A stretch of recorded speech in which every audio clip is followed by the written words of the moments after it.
Hello, everyone, and welcome to the Kentucky Small Business Development Center's weekly webinar. I'm Dave Etkin. I'm the director here at the SPD Center in Louisville, Kentucky. So I'd like to welcome everybody. See that a lot of people are just kind of joining in and getting settled. So as we give everyone a minute to join in, I'd like to take a few seconds to kind of talk a little bit about the Kentucky SBDC.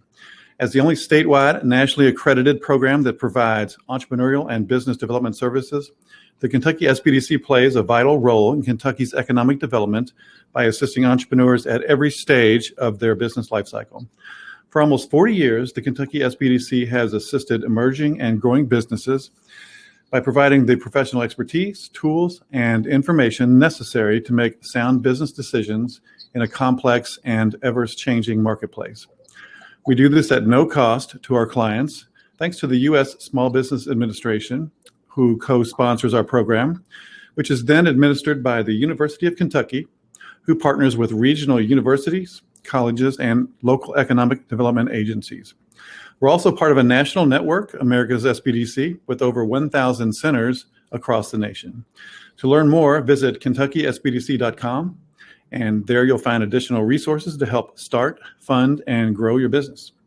You can also request personal assistance, so email us at info@KentuckySBDC.com or just give us a call at 1-888-414-7232. And if you look to the right of the screen, you'll find the chat feature. If you have any questions for our presenter, you can post them there and we'll answer them at the end of the presentation. And just to test that everything's working and you can hear me loud and clear and see our screen, why don't you just try that out a little bit and tell us where you're calling from and listening from and say hello. Again, I'm Dave Etkin, the director at the Louisville Center. I'm one of 17 centers across the state of Kentucky. And so I'd like to welcome today our speaker, which is Amanda Sellers. She is a senior staff writer for HubSpot's blogging team and an inbound marketing expert. Her background is in content strategy, search engine optimization, and editorial management. And she has been responsible for over 50,000 pieces of web content. And she's also a historical optimization writer, which is something I learned was a thing. And she is great at enhancing existing blog posts and emails to perform even better. So welcome, Amanda. It's good to see you again. Yes, you as well. And, hello to anyone who hasn't met me before, and hello to anyone who's returning and remember me from the last time I was here. Thank you so much for the kind intro, David. What I would definitely boil my job down to at HubSpot is, optimizing blog posts, making them perform better. Prior to HubSpot, I worked with a HubSpot agency partner called Evoke, and there I did the content strategy for our clients, which included both their inbound marketing efforts through blogging as well as their email marketing automation campaigns, which is what I'm going to talk to you today. So the first thing that I'm going to talk about is why email, and then once we cover that, we'll be discussing how email. So let's dive in. Now, the first question that I usually get is, why email my leads? Isn't email marketing just annoying spam? Aren't they always going to, be irritated with me by how often I show up in their inbox? But the fact of the matter is that email marketing is still one of the best types of marketing in terms of ROI. For every dollar that folks invest in email marketing, you tend to get $38 back, which is a 3,800% ROI. And so you can't really argue with the ROI. Certainly, you may have some recipients who are annoyed and will opt out, but that's not a bad thing at all. It just means your list gets narrower and more targeted to the people who want to hear from you. And then again, the ROI, once that happens, speaks for itself. Now, that annoying spam tends to come in, one particular form, which is I'm sure you've all had the emails before. You accidentally sign up for something and then a brand just pummels your inbox every single day with the same coupon or buy, type of emails. That may work for some brands. Typically, that's not what I'm talking about, though, when I talk about email marketing. Instead of one-off email blasts, sometimes it's better to think about the buyer's journey and the type of content that your leads and prospects want to receive from you, and how we do that at scale, which would be through marketing automation. So in essence, instead of email blasts that goes out to everyone in your database, how can you ensure that your leads get the right message at the right time? And how that's done is through marketing automation. So marketing automation is essentially a campaign of emails that are triggered by a triggering event, such as someone opting into your site or completing an action of some kind or meeting a certain criteria. And then when that triggering event happens, they receive a sequence of emails that are targeted to them specifically as a person. So essentially, instead of that email blast that goes to the entire database, they receive a sequence of emails that is tailored to who they are, what segment of the database they belong to, what action it was that they completed. And with email marketing software, you can actually schedule emails to send automatically so that you, as the email sender, are not constantly pressing the send button yourself. And so this is what an email sequence may look like. So that triggering event may have put them into the sequence. Email 1 gets sent. 5 days later, automatically, without you having to press that send button, email 2 gets sent. 5 days later, email 3 gets sent. And the idea is that all of these emails are targeted specifically for them until the end, where the user either takes action and advance to the next stage, whatever that may be, or they take no action, and that could trigger them to go to a different stage. So I'm going to talk a little bit about that, dive in a little bit more here. Because of this, because of the software that's available to us, we can actually be really personalized and strategic with the types of emails that we send. You can, as I kind of alluded to earlier, you can segment your strategy for different buyer personas. So let's say if you're a real estate agent, you might have an offer for those selling their home or an offer for those buying their home. And depending on which offer that the lead opts into might trigger a different sequence, specifically targeted for that intent. Or, a series of follow-ups to educate, nurture them along their buyer's journey. And again, all of this is without you having to hit the send button individually for each person who opts into your database. So with that in mind, how can we use marketing automation to simplify email marketing and, just get really intentional with the campaigns that we create? So there are 6 different types of workflows that I recommend. There are many more, really, once you start getting into marketing automation, but there are 6 that I think are really vital as like a core kit, if you will, for any business. The first one, lead nurturing. So that essentially means nurturing a lead to a sale. 2, an autoresponder. So if someone opts into something that requires a response of some kind, let's say they opt into a webinar, your autoresponder may be an email that tells them, what they need to do to log into their webinar when the time comes. Re-engagement. This is for the folks who may be part of your database but no longer engage with your emails. You want to get them back in your good graces, if you will.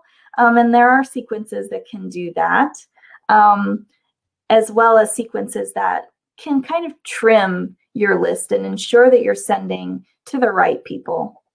Number 4, reminders. So again, like maybe if there's an event, you might want reminder emails to ensure that everyone who signed up for the event actually attend. An event is really just an example. There might be any number of things you might want to remind folks about. 5, client onboarding. Email marketing isn't just for nurturing leads to close. It might also be used to continue engaging existing clients.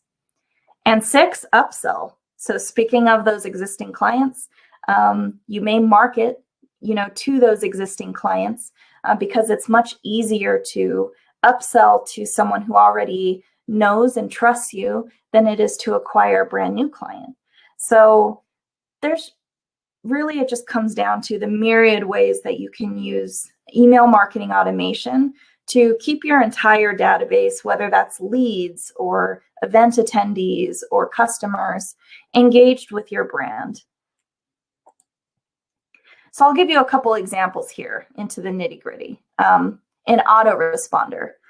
I mentioned that with email marketing automation, you typically need a triggering event.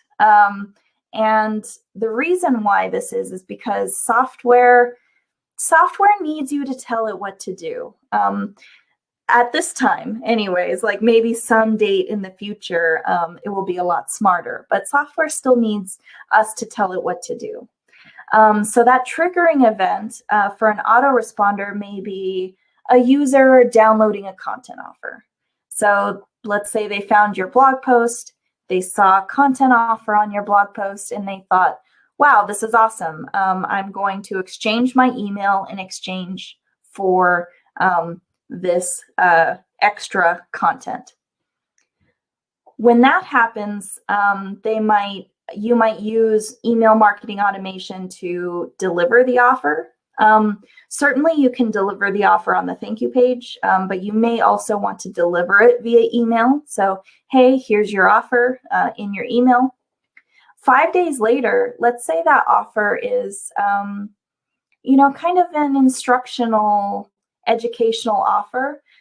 5 days later, you might send an email that further educates that individual who downloaded the offer, and maybe even educates them a little bit further down the funnel or closer to a sale.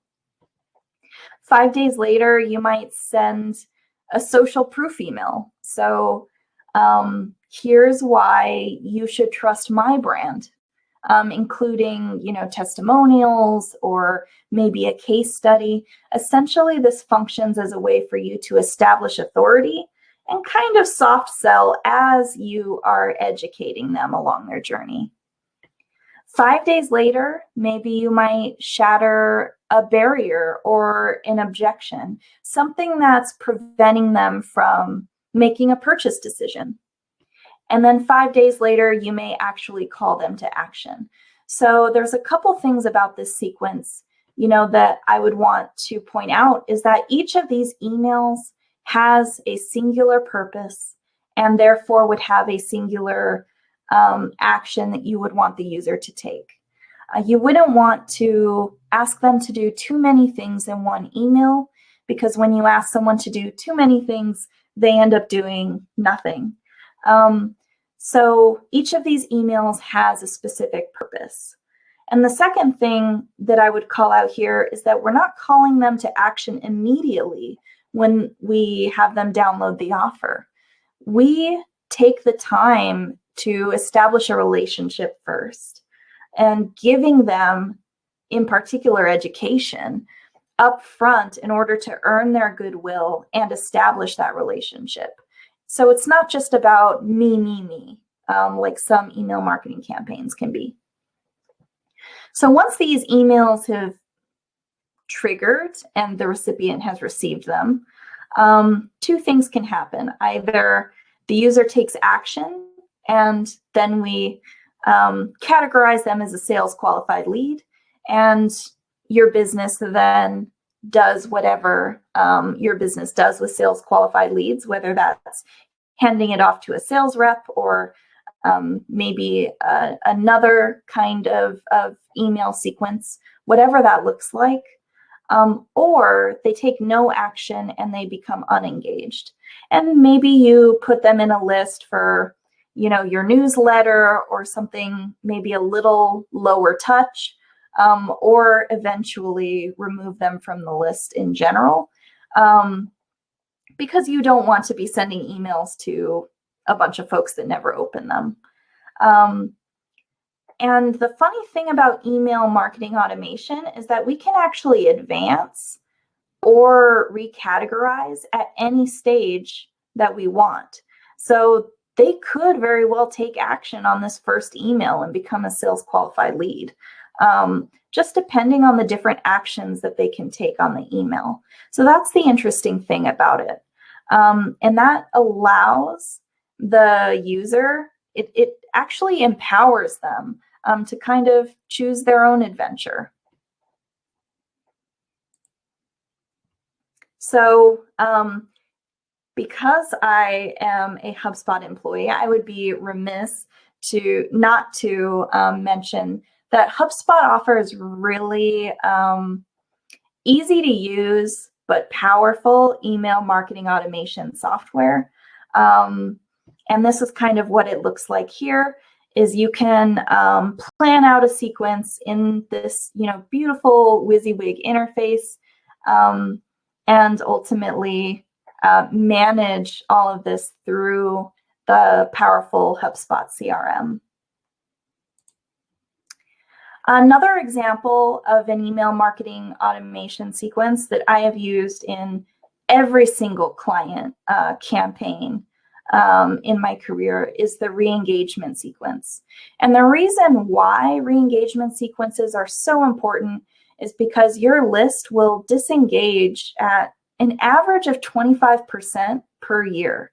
That's just natural attrition. And it sounds like a lot, but there are two things to consider. Number one, that you're continuing your lead generation efforts and continually building your list.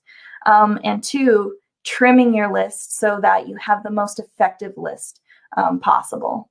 So for example, the sequence may be triggered by the user meeting the criteria of unengaged.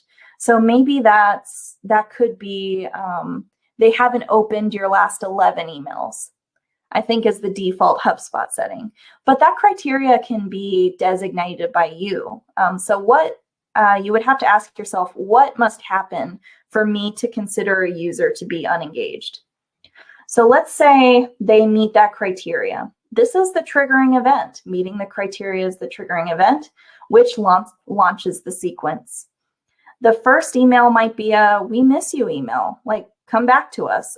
Is there something that we've done wrong? Are you in the wrong list? Are you not enjoying our content anymore?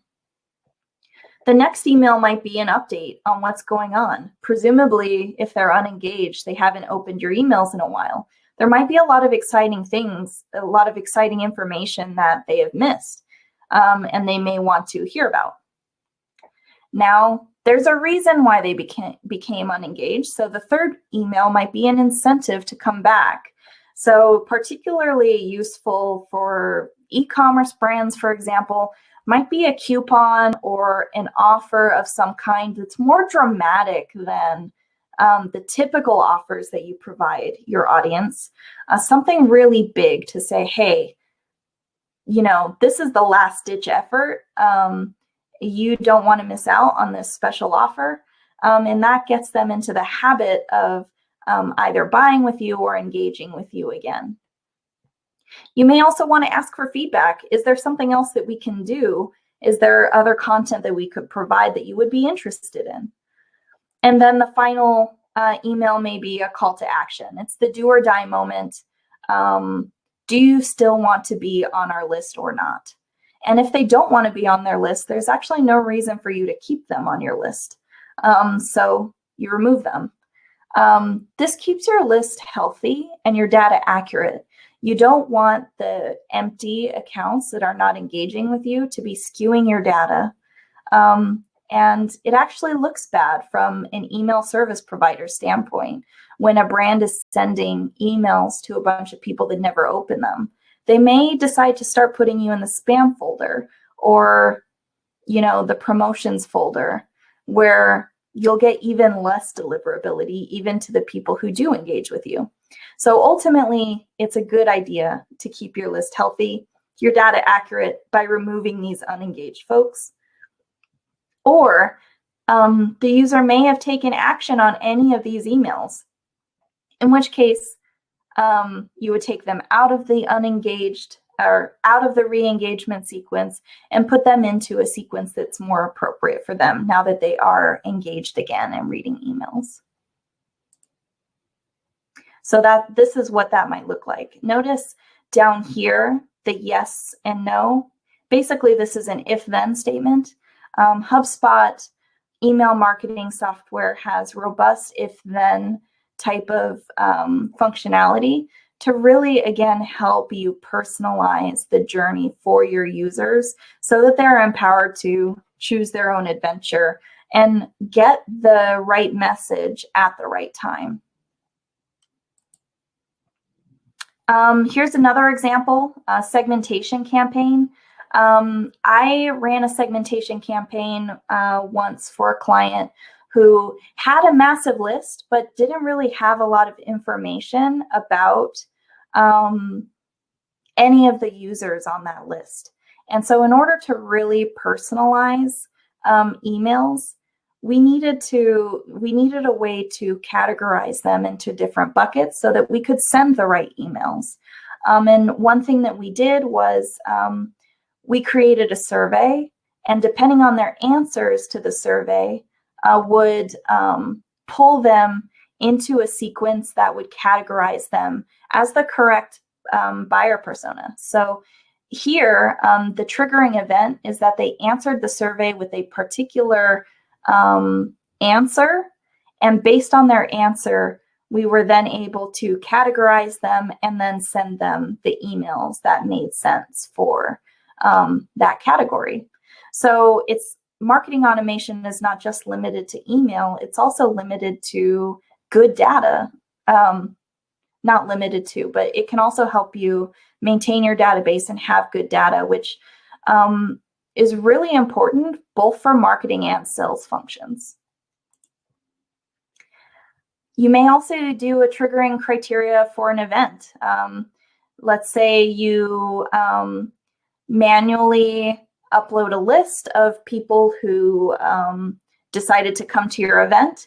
And then you can say the event is on, let's say, February 7th, and we want to remind them that the event is in 14 days. We want to remind them that the event is in 5 days or 2 days.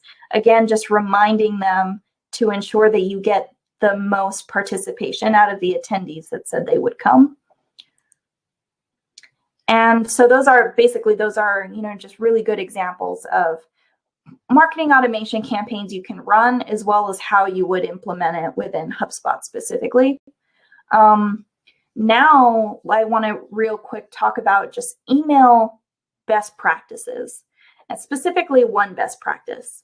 I think the real key to successful email marketing, other than ensuring that you're sending the right message at the right time and to the right people, but is also how you send that message, in specifically the subject line. So as I mentioned earlier in the presentation, we sign up for things, we get things in our inbox blows up. This is a real screenshot from someone I know with 14,000 unread emails. So how in the world do we ensure that our message is heard through all of the noise? And that's with the subject line. If no one opens your email, no one's going to read your content or engage with it. And so that's why it's so important to craft a subject line that gets the audience's attention. It's the gatekeeper. And there's even a statistic that says that 35% of email recipients open email based on the subject line alone. And that doesn't even account for the people who might open it for the subject line and another reason. So the subject line is just hugely important in order to get our messages read. So what makes a good email open rate? So an email open rate is the primary metric that I would measure the success of an email marketing campaign. So the open rate is the number of people who opened the email divided by the number of people that you sent the email to. And a good rate is actually around 25%. That sounds a little depressing, that only 1 in 4 people are going to open a particular email. But that's really kind of a good benchmark, considering that, again, some emails may end up in spam or the promotions folder. Some people may not,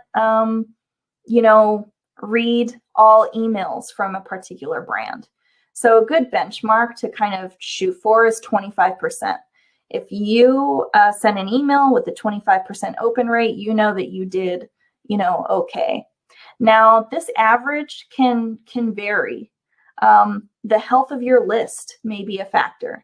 If your list isn't healthy, getting to that 25% or higher may be difficult, and it's time to start trimming those unengaged folks, like I mentioned.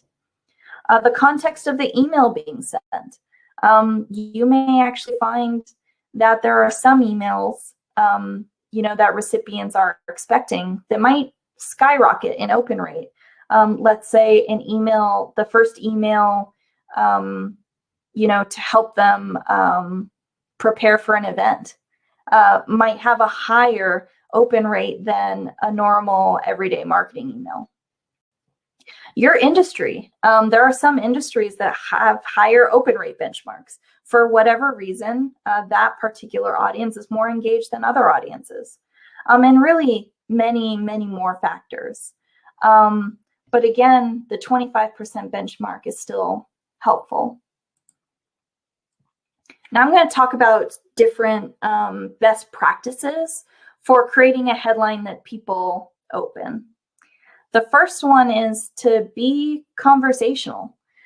Contacts tend to resonate with subject lines that speak directly to them, almost like you would a friend. So for example, I have an email here that my colleague Daryl Evans sent on behalf of Yoka Local. And the subject line read, "A rock shattered my windshield." Now, this might be, something that a friend would send another friend, like updating them about their day. Now, this subject line related directly with the messaging that was inside the email. So it wasn't clickbait. It wasn't something he made up. This email was about the sales process for an auto body shop and what someone could learn from that sales process. So make sure, that the subject line actually makes sense with the messaging that's within the email. Otherwise, it's clickbait. But in this case, this was a really good lead-in to that sales process email because it was conversational and it set up a story that Daryl then told to prove a point about sales. 2, personalize it. According to Campaign Monitor, emails with personalized subject lines are 26% more likely to be opened. Now, if you can trust the data in your CRM, if you can trust the data in your database to be correct, this is a really good tactic. Using email software, you might have a subject line that says, "Hey," and then a personalization token for, their first name. Again, if your data is good. So if I was sending to, say, Dave, and I have Dave's first name as the contact in my database, he would receive this email and it says, "Hey, Dave." And I might also send it to 30 other people and it would say, "Hey," but with their first name as well. So you can actually use automation in that way, as long as your data is good, to personalize these emails and send subject lines that, feel personal. 3, evoke emotion. Emotion is critical to persuasive copy, and people buy based off of emotions and then justify it later with logic. But you can be emotional in your email marketing if it aligns with your brand.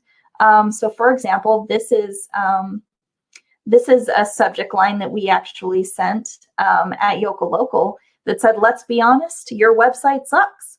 And it a little evocative there, but the email was basically about like how you can evaluate your website and find its weaknesses in order to improve it. But that subject line, evoked a particular response that then, like, it had an open rate of 36%, which was really great. So there was a really big response to that emotional subject line. And 2, this kind of even relates to the previous one as well, but you can be provocative. So I sent this particular email. It had an open rate of 33.3%. And the subject line was, "I'm sexy and I know it." Now, again, I didn't just randomly, put this subject line. The email was about blogging and marketing for industries that, are kind of difficult to market for because they're not sexy industries. And so the subject line related to the body copy, but it was provocative in a way that was interesting and led people to open it to see, what in the world was I even talking about? And so that had a really good response. What number am I on now? Is this 6? Hopefully it's 6. We'll go with 6. Number 6, open a loop. So you can pique curiosity by opening a loop. And what I mean by a loop is putting a question in the recipient's brain that they must open the email to answer. And so, for example, with this particular email, the subject line was, "Are you making this conversion mistake?" And so that loop that's opened is, "Oh, am I? Is there a conversion mistake I'm making? Or do I even know about this mistake? Is it costing me business? Is it costing me leads?" So that's a loop that then needs to be opened, and they get the answer within the email. 7, use urgency. So the fear of losing out is a powerful emotional tool. So this particular subject line is not particularly interesting, but it is using a tried and true tactic, which is, time is running out. You got to open this email if you don't want to miss out. So essentially it's saying, this was a car auction company. This particular car had until noon before the people who were participating in the auction would lose out on it. So urgency is really important. Fear of missing out, both very powerful copywriting tactics. Now, I spent all of this time talking about subject lines, and that should underscore why it was so important, or why subject lines are so important. But we even went a step further when we were writing email campaigns for our clients at Yoka Local by participating in spam contests. And so when we were writing emails for our clients, the person with the lowest open rate had to wear a spam costume because our subject line wasn't good enough. And so here's one of my colleagues wearing the spam costume that day. And so we kind of did this over the course of several months to kind of sharpen our copywriting skills. Okay, so I'm going to close out with an offer. So I currently work with HubSpot, but previously I was at an agency, a HubSpot agency partner called YokoLocal. And YokoLocal actually has sample emails and sample follow-up series inside this this offer. So you can go to offers.yokolocal.com/automated-nurturing-guide and download that, and should have a bunch of email marketing automation resources for you if you want to dive in further. And I also encourage you to check out HubSpot's email marketing automation software and see what the capabilities are in terms of hooking it up with your CRM and, start getting your content out there, to the right audience at the right time. But yeah, ultimately, I'm horrible with endings, but that's basically the conclusion. Definitely dive in here. I actually wrote a lot of these sample emails myself, so you can actually kind of, trust that, I'm promoting the right thing here based off of experience, because a lot of those are mine. But yeah, thank you so much. Thank you, Amanda. That was awesome. So we'll, sure there's a bunch of questions out there. So if you would, you can just put them in the chat there, and we'll get right to them.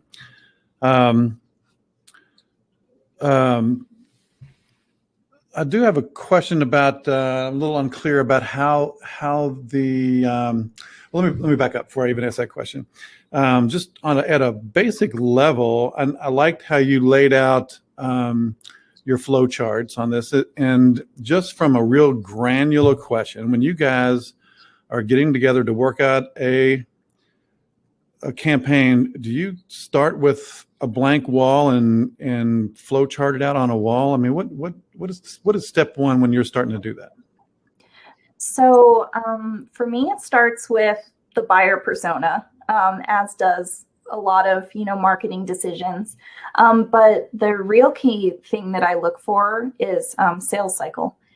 So like, how long from, let's say, the awareness stage of the buyer's journey does it typically take someone to get to a sales decision? And so from there, what is the length of the sequence? What kind of length do I have to create in order to stay in touch with them and be top of mind throughout that process? So that's going to be, variable depending on industry. Is it a, immediate purchasing decision, or is it something like super long, like say a mortgage, which could be years of sales cycle, years of emails, to write. So then from there, a shorter one could very easily be like a whiteboard type of deal. Like, we know that we have to provide, X number of educational pieces. We know that we have 2 or 3 objections that typically happen before the salesperson gets on the phone. And we want to address all of those in a sequence that's within this time period. And then from there, you can do that on a whiteboard, but for longer sales cycles, that might just be like a Word document and kind of like doing it in outline style. Angela would like to know, how would this be used with an appraisal company? An appraisal company. So appraising. Real estate appraisal, I think. Oh, real estate appraisal. So, so again, I would go back to the buyer persona. So what is the buyer persona hoping to accomplish? And thinking through, like, so this wouldn't be when they're engaged already in the sales process. This, a lot of times it would be, actually you can use email marketing automation in sales, but I typically use it in marketing. So what happens before they get to the appraisal? Do you have content on your website that, answers questions when they're in the awareness stage? And then, how do you get them from the awareness stage to actually calling you up for the appraisal service? So that might be like, what do they have to prepare? Different like content, like in the awareness stages, and then nurturing them to call you. So it's sort of like trying to take them from A to B, if that makes sense. Okay. If you don't have much of a list, how do you start to build a list and then dovetail that with this automation? Yeah, so building a list can happen through inbound marketing efforts, which might include search engine optimization, blogging, social media. It could be, you can build a list through paid efforts. So PPC, like Google ads or paid social media ads. Also, just it can be built even manually. So what does your network look like? Can you get your existing network to opt in to your communications? So for example, like this webinar right now, assuming that you all had to sign up for the webinar, so anytime like you put on an event, getting people to sign up, really it's sort of an exchange. What are people willing to give their email up for? And then you provide them that in exchange for giving up their email. Okay. Here's another kind of specific question. If you have it's a restaurant, so if you have a pickup only restaurant, how would you use email marketing with your restaurant customers?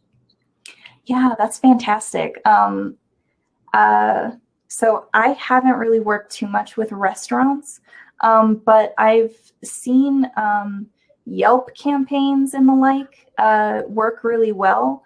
So it might be, you might offer, a free soda or a free appetizer, something like really low cost on your business, and leverage an offer like that in exchange for being on the email or in exchange for leaving a Yelp review or whatever the case may be. But certain things like that work really well for restaurants, I found. Okay, thank you. When you were talking about on your flowcharts, on your yes or no kind of the decision tree, basically, at each step is the decision based on whether they open or not? It might be open. It could be click. Really, it's going to depend on your strategy, but and the limits of your software, your automation software. But I've done ones where if they haven't opened emails in a while, might be the trigger. So have they not opened emails? I've also done ones where I might send a different email if they didn't open. I might send a different email if they opened and didn't click. I might send a different email if they opened and click. So you can make like multiple like trees depending on their actions. Though something that I've found, even though you can get really, really specific, I found, keeping it simple as possible ends up working the best. Mm-hmm. There's no point in like overcomplicating your workflow, but really kind of just deciding like how is it different if they didn't read my email versus if they did, can be helpful. But yeah, it really just depends on your strategy and what you're wanting to communicate and how. Okay. Lisa says, will this work for selling a hairline website? What do I have to do to get started besides getting emails?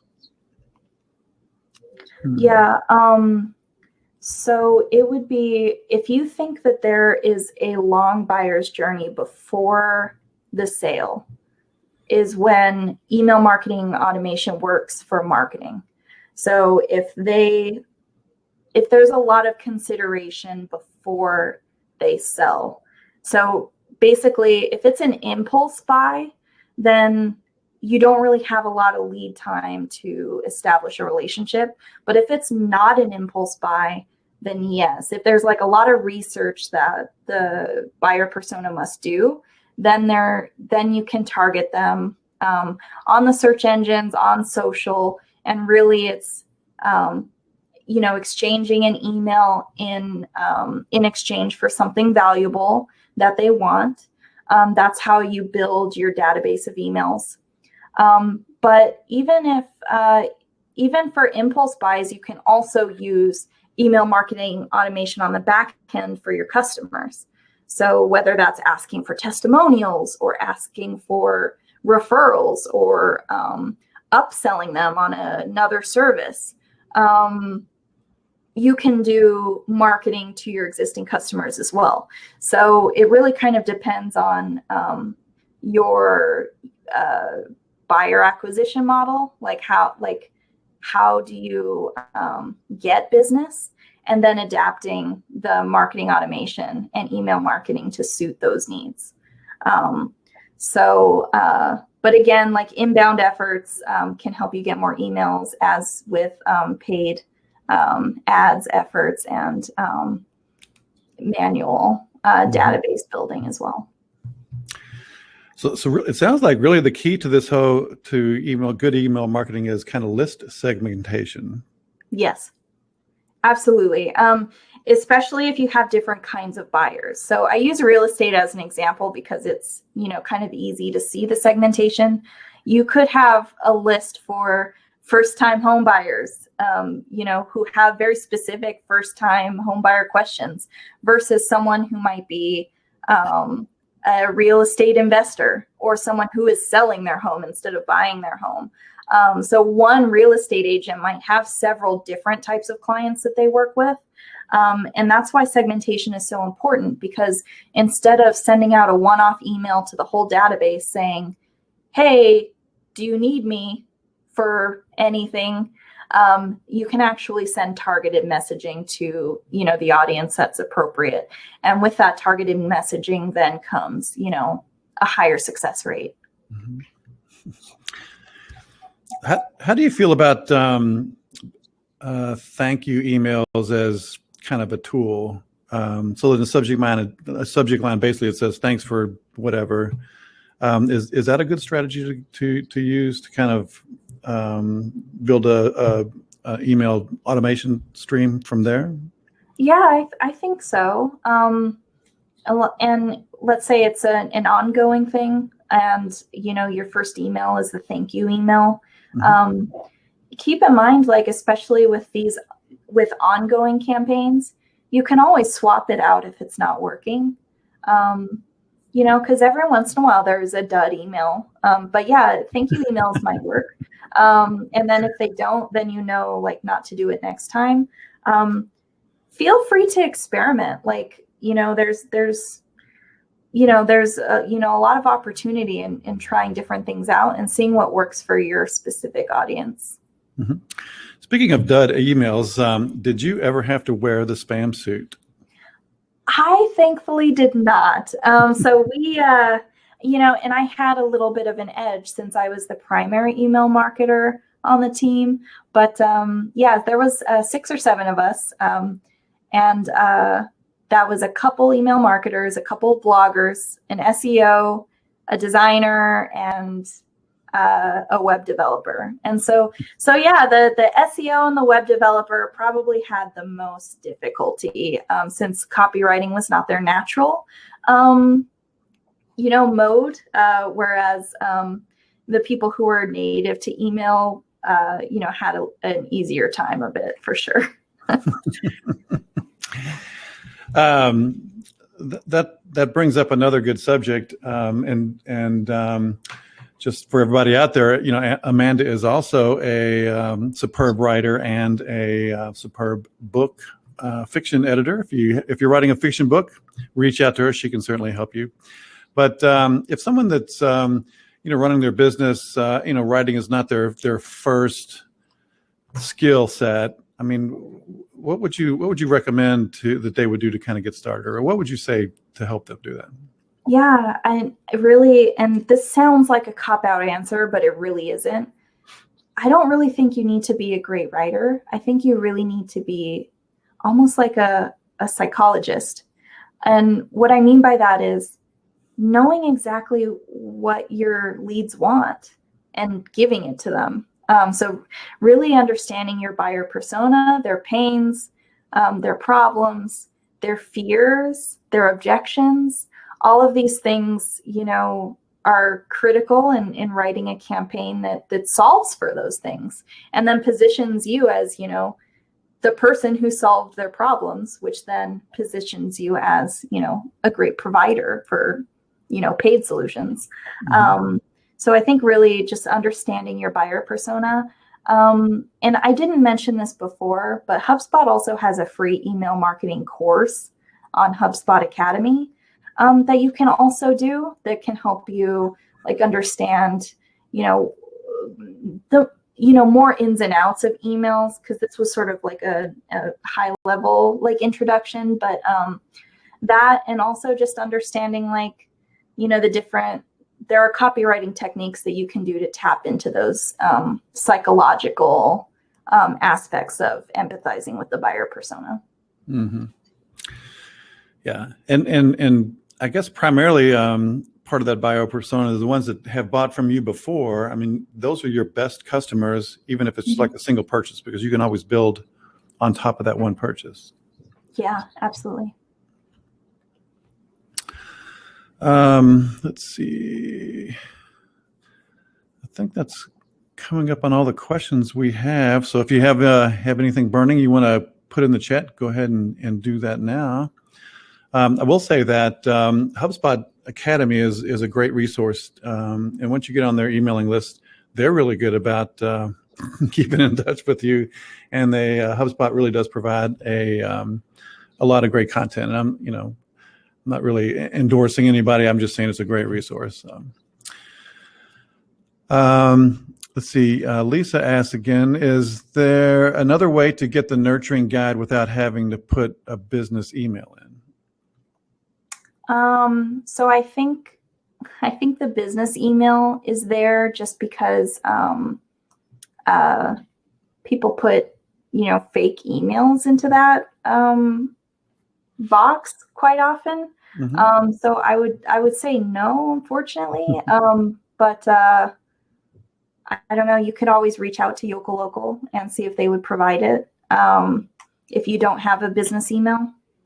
But yeah, it's really a kind of like a limitation of the system with how buggy it was being when people were just typing random things in there. Right. Is there a way that people can reach out to you directly? Yeah. asellers@hubspot.com is my email address. Happy, to answer any follow-up questions if need be. Yeah. Angela wants to know, is HubSpot Academy free? HubSpot Academy is free. And, it's kind of a testament to how HubSpot believes in inbound marketing and providing, our users with resources and building that kind of goodwill. Because, let's say marketing software, it isn't really helpful unless people know how to do marketing with the software. And so HubSpot provides a ton of free resources in addition to Academy, but blogs, Dave was mentioning, emails. There are plenty of webinars and things like that. If you're on Clubhouse, HubSpot does Clubhouse rooms from time to time. All of this is free because it's an investment in, the community, the marketing community that kind of, that we like marketers. We love marketers.